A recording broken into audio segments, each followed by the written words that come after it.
I think probably most people are here to this wonderful evening sponsored by the membership committee and with all the hard work done by Sharon. But perhaps before we start with the festivities, and no better way to start really than handing over to the master. Thank you, Keith. I'm going to keep it very short because you haven't tuned in to see me. Thank heavens. So welcome to our culinary extravaganza. No apologies for that. I found out this morning that the UK consumes 177 million pancakes on Shrove Tuesday, which I calculate 2 3/4 per person. And since I've just been put on a diet, I don't know which of you's going to eat mine. But feel free, and I will hand you over to the chair of our membership committee. Sharon, it's all yours. Thanks very much, Master, and welcome to our senior warden and to our junior warden, to our clerk's assistant, past masters, and all my good friends and colleagues that are part of the livery and our friends of the livery. It's lovely to see so many familiar faces as well. So yes, I'm Sharon Constanson. My day job is to get involved in corporate governance and all those other kinds of activities, as well as the South African Chamber of Commerce. And when I'm not busy, I get involved with the livery company. You're also not here to listen to me, but what we have got is just a health and safety warning. If you're looking at an itinerary of what we're going to be doing tonight, it's wrong. The Chaplain Reverend Andy Ryder has not arrived home yet, so we'll be moving his slot a little later, and we'll be getting drunk, disorderly and fat in between while we wait for him to join us. So he will probably take up one of the latter slots before 7 o'clock when we're going to go into networking. So at this point, I understand there's a reason why we're doing it, but we decided having pancakes on their own might be a little boring for people like me who don't eat pancakes. So I'm not saying I'm on a diet, Master, but wheat and I don't like each other. So I tried to do an egg version, but then I was the same as Gabrielle. I couldn't get off the telephone until 5 seconds before I got onto here. So it's all in good planning. I'll make it and photograph it, and then I'll send it into the competition a bit behind times. So what we decided to do was to join a little bit of South African wine experience with it. And we have got Mariana Marx to also give us a South African version, ex-Hester Blumenthal's version of pancakes. So we've got quite a unique combination. But to start first, I'm going to hand over to Gerard, who gave you guys the opportunity to buy some South African wines from him and the pancake mix from Mariana. And could I just have a hands up? Who were the guys who did buy wine? Because I know it was more than just me. 1, 2, oh good, excellent, James. Another one down there, yes, 2, 3. Okay, we've got a good few of them present, wonderful. So Gerard, you've got a few people with the right stuff in front of them. We've given Gerard his normal slot, but then we'll switch over to Mariana next and we'll come back to the chaplain thereafter. Thank you very much, everyone. Over to you, Gerard. Thank you very much, Sharon, and everybody else who's involved in organizing this lovely little event. Yes, a real nice celebration of eating pancakes, but nearly roughly about 40 days before we celebrate Easter. And celebration is always a good thing to do. And with that, I would start with the first wine we're going to do, and that is our lovely little sparkling wine. This is La Barrie Blanc de Blanc, so a proper champagne method sparkling wine that is done exactly the same as how they would do a champagne, but done in South Africa, and therefore it's called a sparkling wine. So Blanc de Blanc, your Chardonnay grape. So this is 100% Chardonnay. So if you have it in your glass and you drink it and taste it, then you would sort of 20 minutes. That you would feel a nice moussiness on the palate. There's a nice bit of fruitiness coming through and acidity. For me, it's probably a nice little drink that you can start anything off with or enjoy with a nice pancake. And my choice of pancake with that would be your lemon and sugar pancake or American pancakes with a bit more fattiness on there that will cut through with the sharpness of the sparkling wine. Good. So yeah, hopefully, I don't know if anybody has it open or has some sparkling wine in their glass. Sharon's got some. I'm on the white. I will have some sparkling wine probably over the weekend, and probably have even more pancakes. So those 2.5 pancakes what's missing, I'm sure we will catch it up on the weekend. Yes, so then we go on to the 2 whites we're doing, and on there we have the KWV's Classic Sauvignon Blanc, and we also have the Painted Wolf, then Chenin Want to Blanc. put them both up again, Gerard, so that people can have a look at the labels, especially the Painted Wolf one. It's very interesting though. There's your Yes. KWV. The KWV, and that is the Painted Wolf, then Chenin Blanc. And Jeremy, the winemaker, there's a fantastic guy, and that we had a few tastings with him before, and there's someone with a bottle as well. And that's what I have in my glass, and that would be my preferable choice with my savory pancake.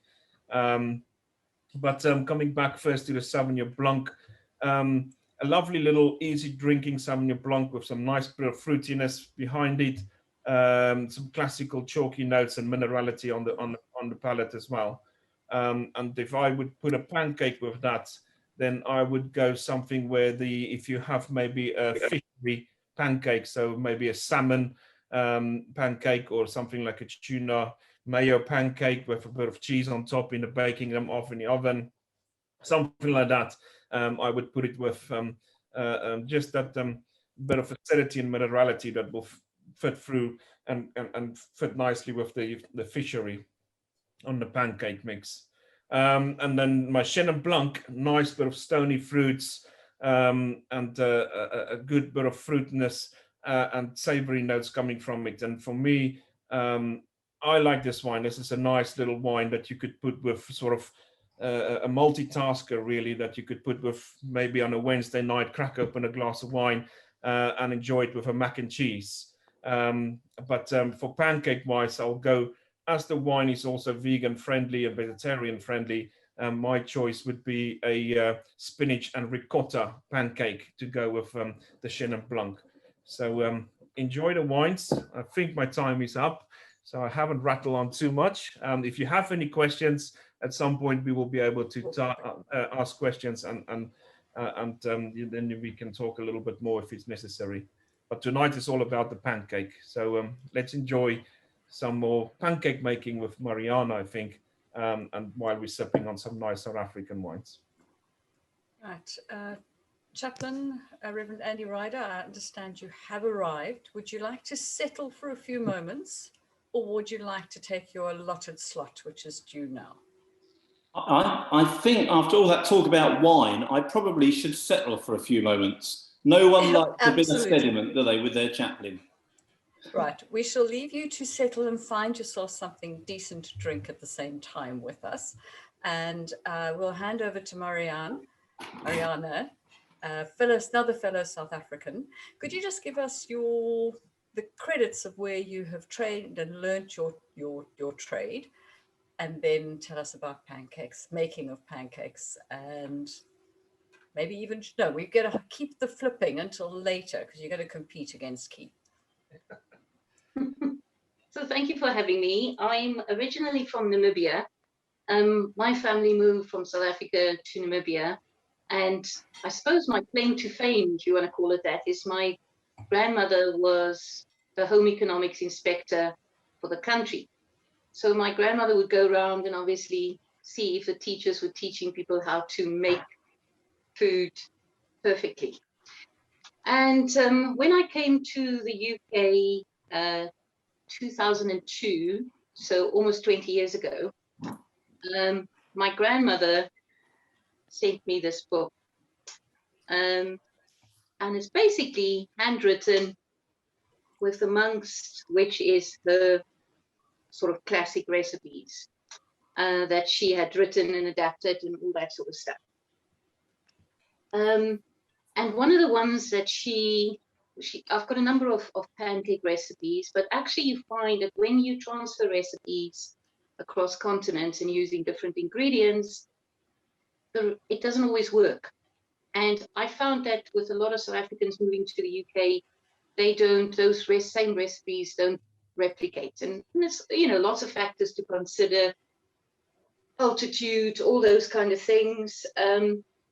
But what I did then is I took my grandmother's recipes and I turned it into a cookbook of recipes, her recipes, a lot of them that I had made to work in the UK. And the book is actually called Naked Baking, not because of some salubrious connotation, but it's in going in search back to basics, you know, the things, the classic techniques we somehow seem to have forgotten a little bit. And the recipe that I shared with you is the simple recipe. Now, in the cookbook, there's actually a couple of recipes. So the simple one is the one that you've got, and the one that I'm going to demonstrate for you in a little while is actually the second recipe, the light and airy ones, which is actually more sort of a souffle type pancake. And I think the important thing to know about this is that you think, well, you know, do you really need a recipe book for pancakes? Probably. But you'd be amazed how many people don't seem to know how to make things like this anymore. And I spend a lot of my time actually explaining and demonstrating Southern African food in the UK. And ironically enough, the first live demonstration I ever did for Em's Kitchen was making pancakes with a guy who's like a super PT and is all about the macros and his ego and all that sort of stuff. So it was actually really funny. And he was in my kitchen and we were trying to demonstrate protein pancakes. So Sharon, I've got a good recipe for you that doesn't actually use flour. So I'll share that with you afterwards. And we had to demonstrate those. So you can turn pancakes into something really special.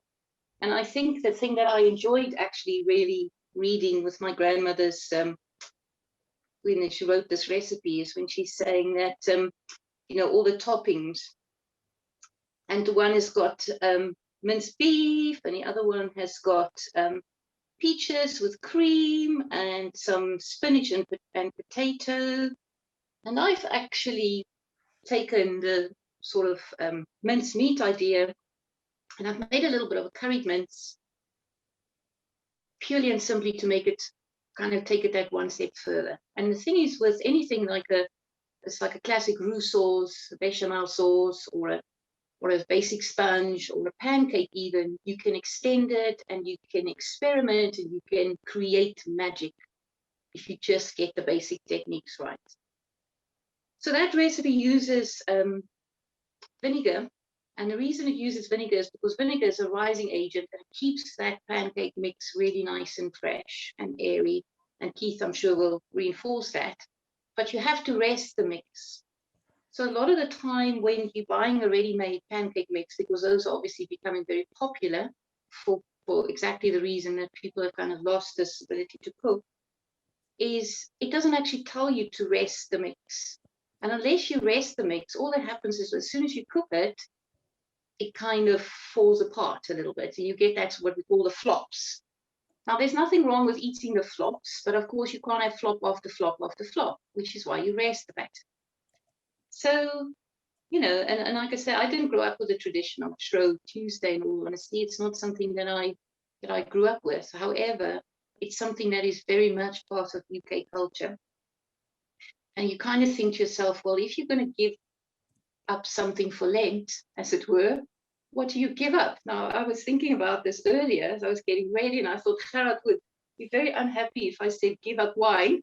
So you'd probably be better off giving up something like chocolate or maybe sugar or something like that. But, you know, so basically with any luck, I'm going to do, if possible, do a live demonstration of the light and airy pancakes, if that's okay with you, in a little bit, just to take you through it. It's quick. I've got all the ingredients measured out here already. And then hopefully we won't have too much of a competition with Keith winning pancake flipping. But so I'll hand it back to you then, Sharon, if that's okay.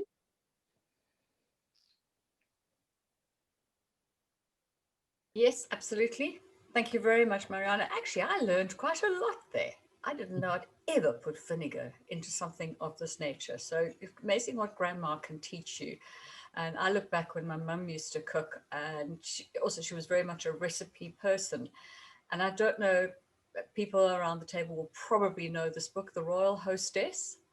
It was a big white hard-covered recipe book, and this is what she lived by. And our Christmas cakes came out. Everything came out of that recipe book, and that was where I grew up with from her cooking point of view. But if we would like to maybe just get to Chaplain Reverend Andy Ryder, I do believe you are settled. I'm looking Very settled. Disappeared. There you are. You're hidden with all these wonderful faces. Would you like to give us some of the religious church and other interesting backgrounds into, first of all, the religious part of Shrove Tuesday, but more importantly, a joke, is why are we eating pancakes? Is that because we've got to give them up for another 40 days? Over to you, Andy. Thanks, Sharon. Sorry to be late, folks. I've actually been out visiting my first ever grandchild, who's 2 days old, little Toby Ryder. So I dashed back via tube and running down the street, texting Keith saying, I hope I can be with you by 6:15. I'm not going to make 6 o'clock. This is also my second pancake party today.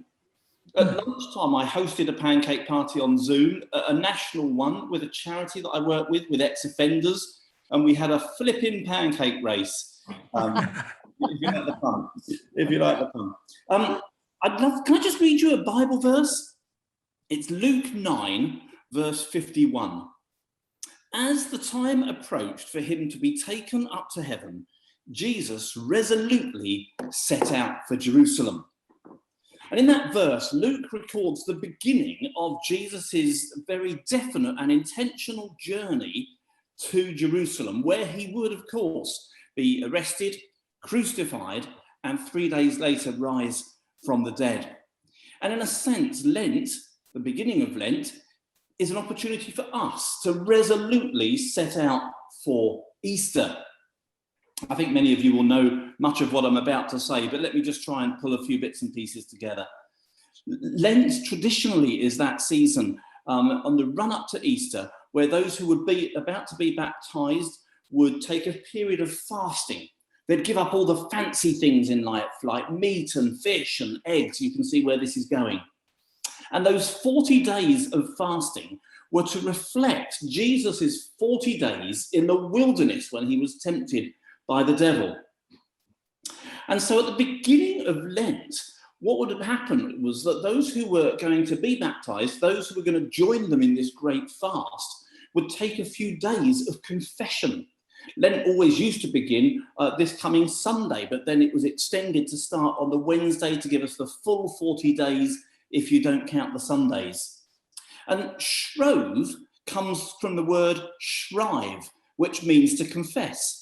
So in preparation for the period of fasting, there would be 2 or 3 days of confession. So we've just had Shrove Sunday. You could have had pancakes then. We've just had Shrove Monday. You could have had pancakes then. But everyone knows about Shrove Tuesday today. And so the tradition began that we should eat up all the stuff that is good that was in the pantry. So all the meat would be eaten, all the milk would be eaten, all the fish would be eaten, and amongst them, all the eggs would be eaten. Well, you probably know that pancakes have been around for about 3,000 years. Certainly there are written records of the Romans making pancakes. They would mix milk and flour and eggs and spices, and they would mix them together, and they would throw in some honey to sweeten them. In fact, it was called, you've probably heard all this from Mariana. It was called alita dolcia, which simply means another sweet. I'm not very good at Italian, I'm afraid. It's the closest you're going to get. So pancakes have been around a long time. And it was in the 17th century that it was first coined the phrase as flat as a pancake. So we know that pancakes have been flat since at least 1611. Shakespeare talks about them in his plays, and some of the Greek poets from even further back seem to be referring to a pancakey sort of thing. The point of all that is, if you've made a pancake tonight and it's a little bit lumpy, it really isn't a pancake. You need to start again. If you've still got eggs in the cupboard tomorrow, I'm sorry, you're going to have to throw them out and not buy any till after Easter Sunday. That's why we have painted eggs on Easter Sunday, I guess. The return of the egg, hurrah! So, Luke 9:51, Jesus resolutely set out to travel towards Jerusalem, to his death and his resurrection. And so I invite you this Lent to set your head and your hearts towards Easter as you wake up tomorrow morning. Many people on those old historic fasts as they prepared for Easter would do not just fasting from rich foods, but they would perhaps take up a different pattern of prayer or a different pattern of scripture reading each day as they travelled towards Easter and the day of their great baptism. In my own church, we often renew our baptism vows on Easter Sunday, and I get to shake a twig of rosemary sort of sprinkled with water over all the crowds that are gathered there. I had a pancake today. I had 2 pancakes today. At lunchtime in our pancake competition, I had chorizo and shiitake mushroom pancake. Mariana, I don't know whether that gets into your book, but it's a must. Followed by maple syrup and whipped cream. I reckon those are the 2 best pancakes on the planet. I'm getting a few notes of affirmation. I would love to close by praying for you the collect, the prayer that the Church of England uses today. And you'll see why it's such a glorious prayer as we set our hearts towards Easter. Almighty Father, whose Son was revealed in majesty before he suffered death upon the cross, gave us grace to perceive his glory, that we may be strengthened to suffer with him and be changed into his likeness from glory to glory, who is alive and reigns with you in the unity of the Holy Spirit, one God, now and forever. Amen. And that's what Lent's about, isn't it? It's about us being strengthened by God's grace to suffer with him and for him, not just in Lent, but Lent is a sort of a rehearsal for the rest of life. How can we focus on Jesus and be prepared to give up that which we so quickly go to for our ease? That we might be changed into his likeness from one degree of glory to another. Friends, that's my little offering for Shrove Tuesday 2021. That's my little offering for Pancake Tuesday, and I hope I haven't delayed you too long. And I finished bang on time, Keith, 6:30. I think that was my finish time. May have started late, brought it in on time. Cheers, everybody. And this stuff probably gets given up tomorrow as well by some of us, perhaps. God bless. Thank you very much, Andy. That was really quite moving and a learning experience for those of us who've forgotten so much of what you've just told us. So thank you very much for that sharing. I think at this point, we would probably just hear a few words from Gerard. Do you want to talk about the red wine? Yes. And then we'll go into some pancake fun. Pancake fun. Pancake fun is good. Sounds really, really interesting. I'm so up for waiting for this moment. But I will have a little bit of wine in the glass, and I will watch this flipping going on. But it's great again, and listening to a story that we probably all know. But every time with this religious stuff, we been energized again with stories like that, and it's always great to hear them. And a lovely little story there, Andy. It's great stuff. But your shiitake mushroom, that sounds really cool. I need to try that mushroom one. And I think a pinotage will absolutely fit perfect with that. And that's the 2 reds we have for tonight is pinotage. So I've got, again, the KWV classic pinotage. That is a nice, lighter style towards your Pinot Noir, fruity driven style of a pinotage. And for me, sort of your ham and cheese crepe pancake, sort of that sort of pancake I would go for this one. And then the second red we have is again back to Painted Wolf Wines and a lovely little label, and this is their Den Pinotage.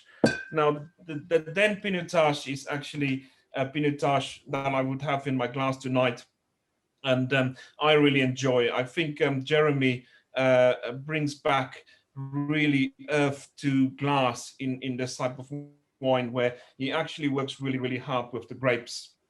I put a little video on my Facebook page today about Jeremy talking about the Grenache grapes and sorting them, and what they do with it to make the Grenache wine. The Pinotage he makes really brings out his chef background, and I'm sure Jeremy in his life has made a few good pancakes, and you might have a little pancake recipe that will work with his Pinotage. But definitely I'm gonna take on the mushroom one and have a go at that. But for me, going to the Pinotage, I would sort of go and put it for me with a nice savory pancake, and probably you could probably go, if you're daring to go sort of Mexican, a little bit of spice to it, and put something like that in a pancake, and being a bit dairy, and go something different rather than in traditional pancakes, and that will marry up nicely with the Pinotage. And of course, Pinotage is a grape variety that's been given to us from South Africa, originated in South Africa by a man in 1924-25 that actually went back all around the world and do some research work for South Africa, and gathered lots of different grape varieties and brought them back into South Africa. And two of those grape varieties is the Pinot Noir and the Senso. So Senso not so known as Pinot Noir. So Pinot Noir is a grape variety that gives us lovely fruity driven wine and beautiful wines, and very delicate grape to work with, and very hard to grow. And therefore you would see very little Pinot Noir, but very good and expensive Pinot Noir on the market. And then the Senso is a grape variety that really can take a harsh growing condition and is very disease free. And by combining these two, he took the two plants, brushed them together to get the pollination. And from that pollination, he planted the 4 seedlings in his back garden. And from those 4 seedlings comes all the Pinotage in the world. That guy is actually my great grandfather, and that's why I do South African wine only. So Pinotage is very in my blood, and unfortunately, there's something I won't give up probably, otherwise I wouldn't be able to do my job. But it's nice to refocus and look forward to Easter and work in different ways, and every day bring something new to fresh to the mind, keeping focus towards Easter in this 40 odd days or 40 days to Easter. That is nice. So with a glass of wine in the hand, I think let's go and see some flipping of pancakes. Thank you. One question first, Gerard. Can you share with us, please, the animal that is the painted wolf, and just a little bit about that animal and the background as to why it's on the label? Because I think that's quite an interesting story that relates to the winemaker and the owner of the farm. No problem. I was checking. I don't want it to go on too long, but yes. So Jeremy, the winemaker there, he is when he met his wife and they got married, probably got a little bit too much wines behind them, but they made a pact that he always wanted to make wine in South Africa, and they made a pact that he's going to start making wine, or they're going to start making wine in South Africa, and with no money they went and actually get a few grape growers that started to be the investors in the company and making wine. But the wine needs to actually give back something into charity and in conservation in Africa and in South Africa. And they choose the African wild dog, that is the most endangered carnivore in Africa. You know, if you sort of think about African wild dog, they sort of come from the wolf family, the Pictus, and then the Lycon Pictus, or the painted wolf, directly translated from the Greek or Latin. And that's where the painted wolf wine come from, the name. But so sort of a dog-like animal, wild in Africa, but actually quite a nice animal. They're very family-driven animals, and every every painted wolf or every African wild dog has got his own patterns on his body. And so therefore they can actually name them individually and start learning the individual characteristics of these dogs. To compare it with sort of rhinos, you get about 12,000 rhinos left in South Africa, and all the conservation work going on with them is fantastic, and we need to protect them for children and children to come. And the African wild dogs, there's roughly about 500 left in South Africa, so very little, and a very important part of making a company that makes delicious wines, but actually gives a third of their total profits back into the conservation work. A fantastic little winery, fantastic people that works very, very hard to create that. And on top of that, every UK sale, 5% of every sale in the UK also goes to Trusk, another conservation company they work with. So to Jeremy, the Pinotage wine Tuesday and pancakes, let's have a little glass and enjoy it this evening. Thank you. I'm just holding this up so people can see the painting, the drawing of what a wild dog looks like. And as somebody who enjoys spending my time in the bush as often as I possibly can, this is a sighting second to none when you get to see it. And I've had that on private game reserves, and I've equally had it at the Kruger Park, where you are self-drive, and I've had the opportunity to come across a pack of wild dogs and come across them a number of times, but as you say, not many of them around anymore. So I hope everyone's seen a good look at it now. Christina, got it? Perfect.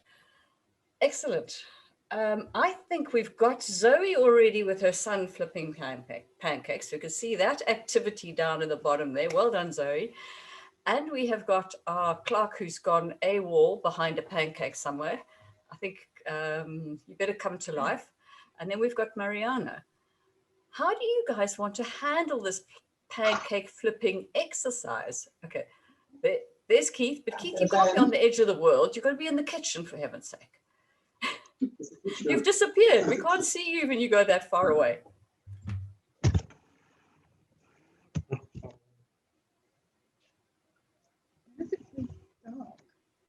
You've always put a background on. I think, Keith, you've got to take your background off. We can't see you. Working on it. My son. Working on it. It would be good because flipping a pancake on the top of edge of the earth was a bit more than we had planned for you.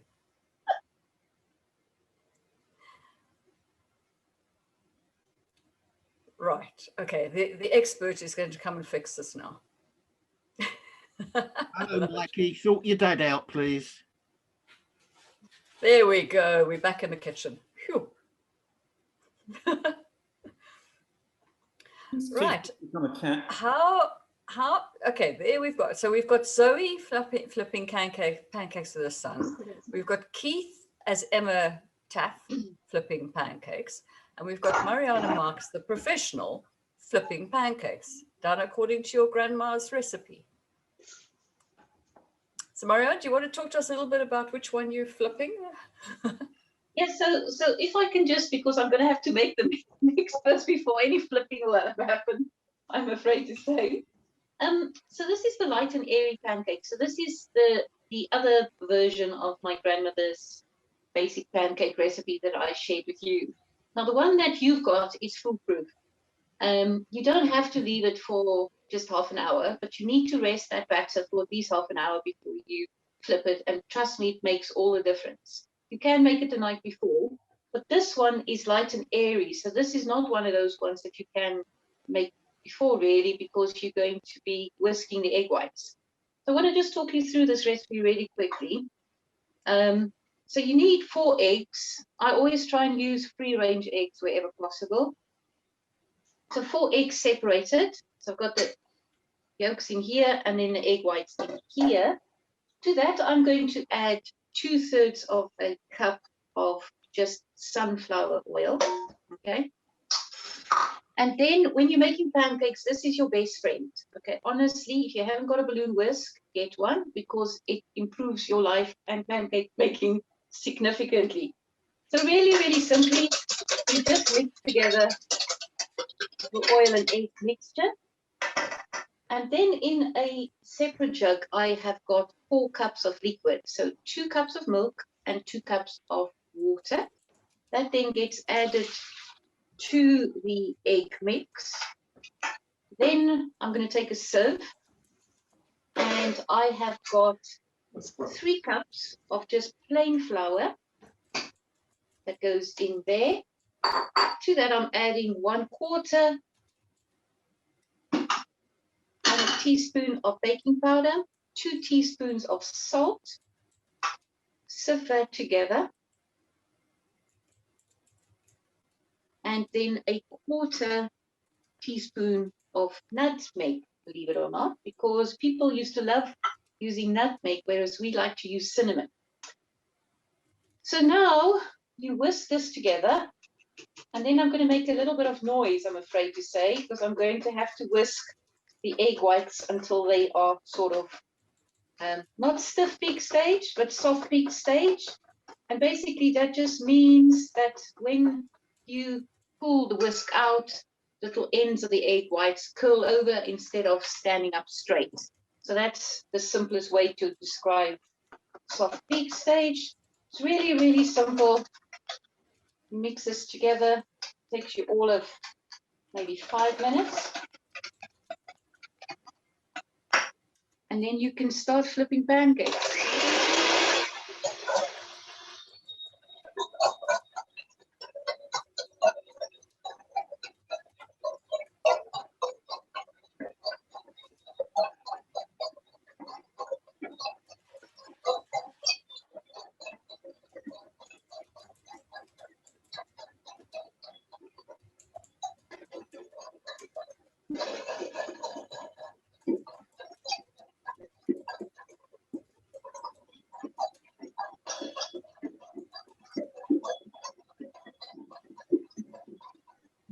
This is why I don't bake. I can't do this kind of stuff. Far too complicated for me. So just It's to too explain, scientific. see, so that's soft peak stage. Because if it was stiff, those edges of the egg would stay put. So what you need to do now is when you're folding in something, the important thing to know is add some of the contents first, and then you beat that really quickly.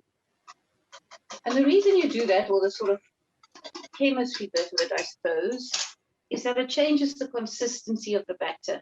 And then what you do is you fold in the remaining egg whites. And the reason you do this gently is because what you're trying to do is you're trying to introduce air into the mixture. So it's basically creating a bit of a mousse, really. It's like a moussey type pancake. So Sharon, it's like you were saying, like you wanted to make pancakes just using eggs. So this is kind of that version, except for this has obviously got wheat in it. You do get obviously gluten-free flours, you get wheat-free flours, but in all honesty, I've got a recipe that uses oats.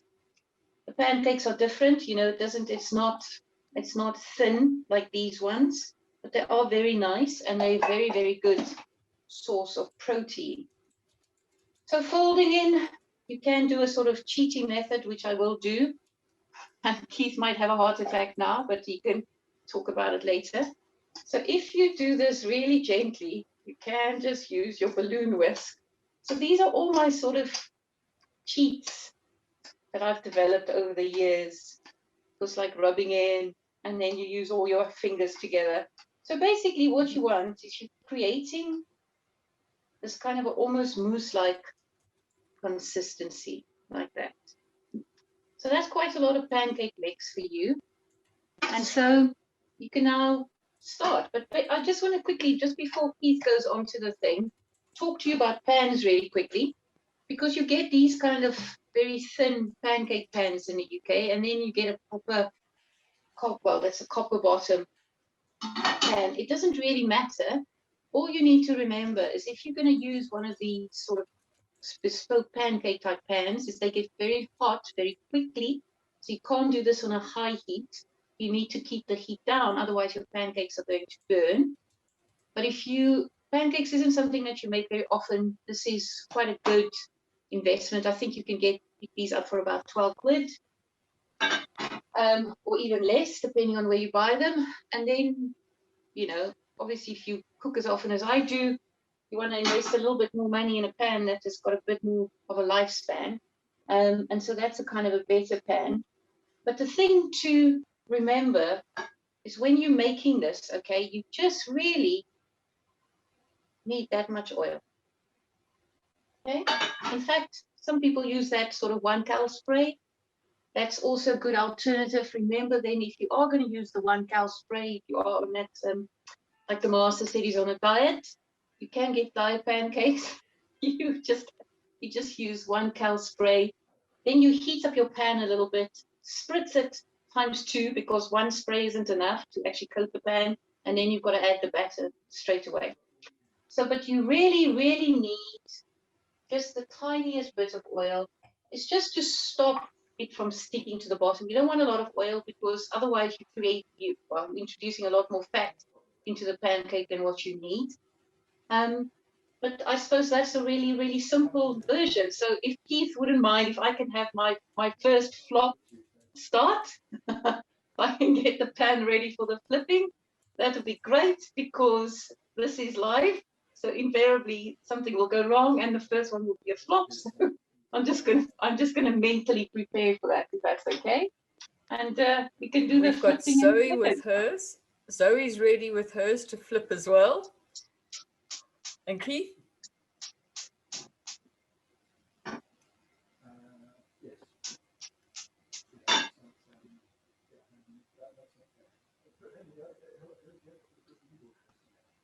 We're all watching. There's nothing worse than being watched over the shoulders of other people while they do something really important.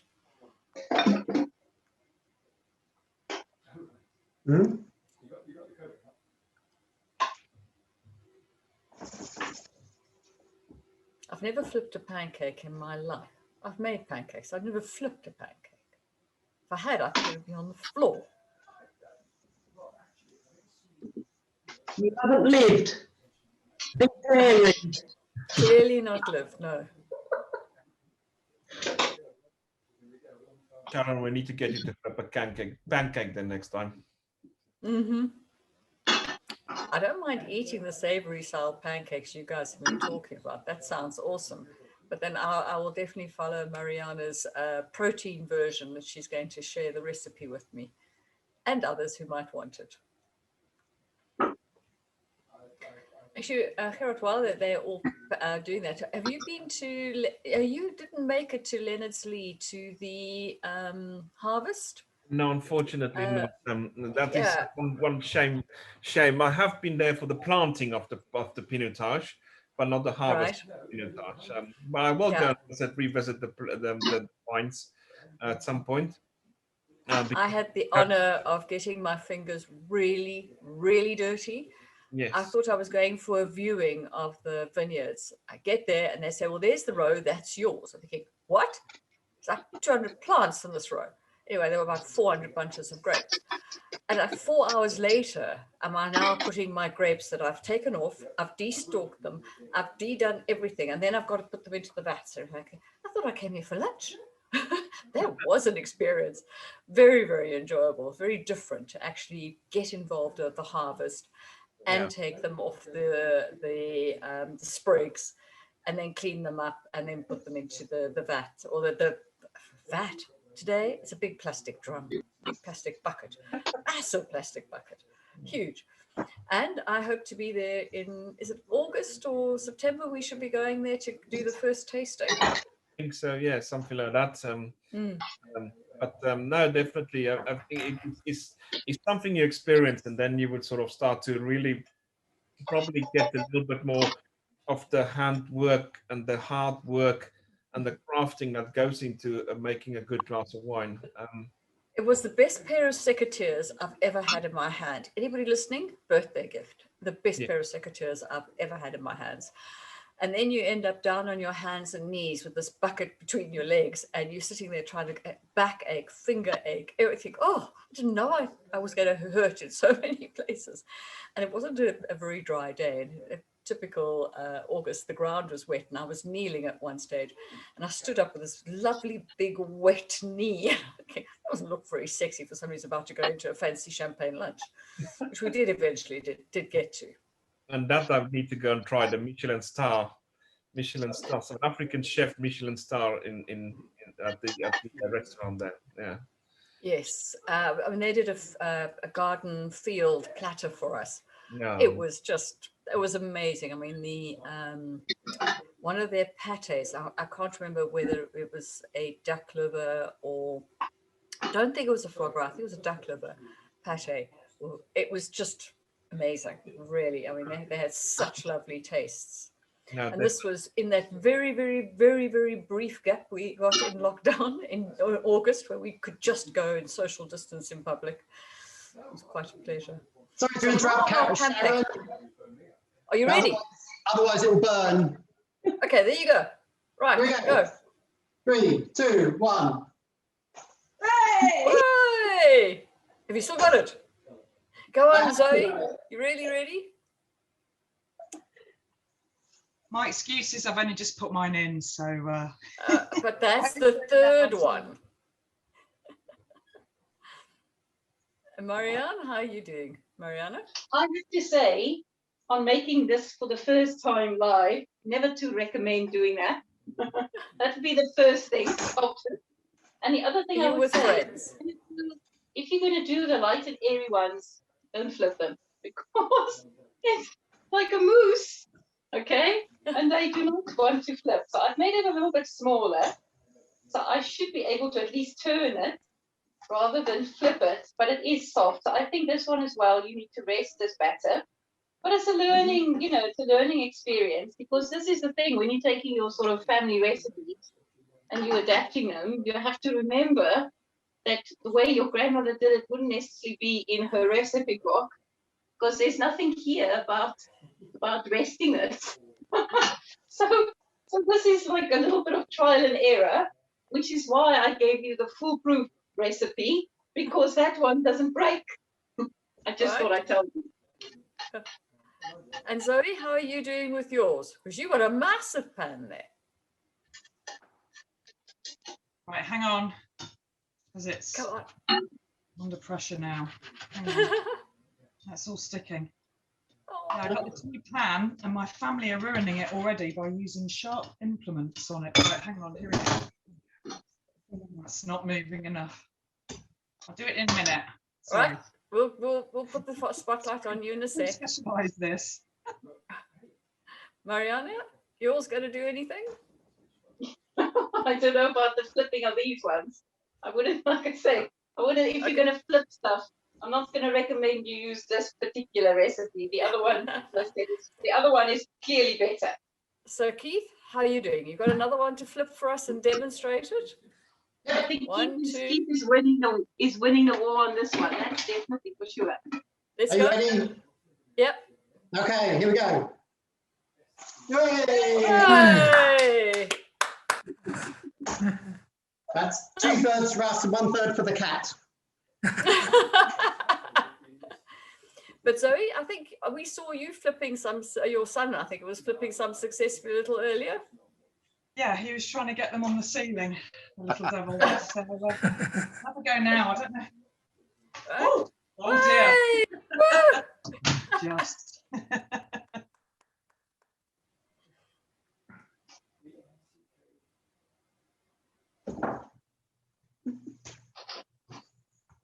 So Marianne's got a lovely little pancake in there. Looks more like a flapjack. Yeah, no, but it's not definitely not flippable. These ones. No. They don't. Yeah, no, they don't want to flip. I'm sorry. Sorry. Down. So this it's just one of those things. Best laid plans and all, you know. Yes, absolutely. I think I'd rather eat Mariana's than ours. Ours are sort of almost wallpaper paste It's how we used to do them in Dartford, you know, flour and water and eggs and milk and off you go. Whereas I think Mariana's done the Rolls Royce of pancakes, so all credit to her. And all credit to the Rolls Royce that doesn't want to be flipped. Yeah, I was saying too, they actually don't look so bad. They actually look a bit like lovely. I was Who wants to saying, flip the Rolls Royce? my grandmother's recipe talks about the fillings that you can use for this pancake, which I think is quite interesting. Yes. And she recommends that you use mince with grated cheese over the top. She has another one which is canned peaches, and she says you use that with cream, freshly whipped cream, and a little bit of cinnamon, which I think would be absolutely fabulous. And then she's also got a vegetarian version, which is spinach and potatoes, and then you add some onion and butter, and she says it's very nice in her words, and you can also serve it as a starter with a bit of cheese sauce over it. So I flipped it. Oh, yeah. Bravo. Well done. Eventually, hurrah! So can we have a hands up for the winners? We've got 3 pancake flippers. We've got Zoe, we've got Keith, and we've got Mariana. So for Zoe, who is oh, look at that. Whoa. Zoe, who, yes. James was flipping in the background. I didn't see that. James, I'm looking for you. I can't see you on my screen. Oh, look at that. Do that again. Zoe, do that again. Whoa, there's the expert. Whoa. James, where are you? I'm looking for you. I can't see you. Speak up. He's at the far end of his kitchen getting instructions from Smeeta. I'm just looking for him to. Oh, there he is. There you are, James. Now, James, how successful is your She's very pancake good. flipping? I'm rubbish, but she flipped very successfully a second ago. So we're getting quite excited. We particularly like Marianne's suggestion about cheese. So I've now got the grated cheddar and the grated mozzarella out, and we're going to be going for it. Excellent. So, votes for Zoe.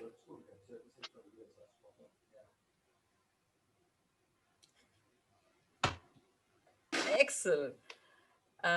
Votes for our Clark. Brilliant. And for Mariana, the chef. Brilliant. Well done, everyone.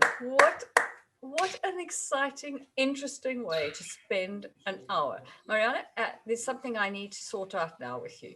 Can I come and eat that one with you? Because that one looked absolutely awesome. I'm sure it would actually. Let's so have a that's look. the one with so I've got the curry mince in here. I just made a little bit of curry mince. So what I've done is I just sauteed a bit of red onions, and then I actually used my grandmother's sort of sweet curry mix that you'd use with fat cook. And basically all that it is you take 2 tablespoons of curry, 1 tablespoon of turmeric. To that you add the same amount of vinegar and 1 tablespoon of sugar. You mix it with a little bit of water, and then you add that to the mince. So that's the quickest way in which you can cook that sort of sweet curry, rather than doing the traditional one where you dry fry the spices over the onions and all that sort of stuff. So this is like the cheap version of that fat cooked curry mince. But it's really, really simple. 2 tablespoons of curry. I use just medium curry masala. 1 tablespoon of turmeric, 1 tablespoon of sugar, and 2 tablespoons of vinegar. And you just stir that, mix it into a little bit of paste, brown the mince a little bit, pour it over, add a little bit more water, let it simmer down, and your curry is ready within 15 to 20 minutes. So that's really, really simple way. It's that sort of nice kind of aromatic type fat cooked curry mince. So I think that would work really well. Then obviously if you put a little bit of cheddar on, a bit of cheddar or a bit of mozzarella, just put it under the in the grill, in your oven for a few minutes, and you have a really lovely, delicious main course. And definitely 2 pancakes will be sufficient for you as a meal. That sounds lovely. I would definitely put the pinotage with that one. Even the white pinotage will go very well with that. Oh, that was an amazing one. But Keith, your efforts were amazing as well. You've got lots of votes popping up on the chat line, and Zoe, for yourself too as well, and for Marianne. Wonderful, guys. Thank you so much. We haven't Keith, flipped are you eating pancakes, them now? but they've just arrived. Oh, magnificent. Well done, David. Right. Yeah. Well, the sad thing is, you now know what I'm having for tea.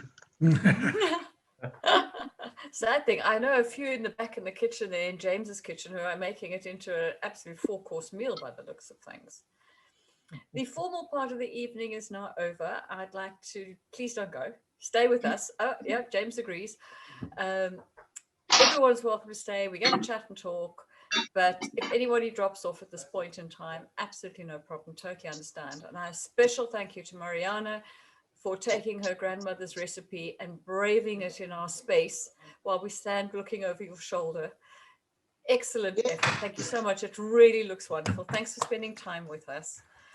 To Gerard, who I've known quite a while now, I've bought many a bottle of wine from him and share a similar passion over South African wine, South Africa bush, and the sustainability of the wild animals in South Africa.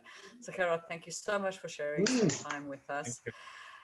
And to Zoe, who's one of my students actually on the ICSA course, for joining in and coming into the fun of it with her family and flipping pancakes as well. And to Keith, I think you got the winning vote. Well done. Thanks so much for flipping pancakes with us. To the clerk, if it weren't for the clerk, a lot of us wouldn't be right here where we are. But on that note, thanks to Karen as well for all the hard work she puts into this wishful company as well. You make. Can we thank Sharon? Yes, yes.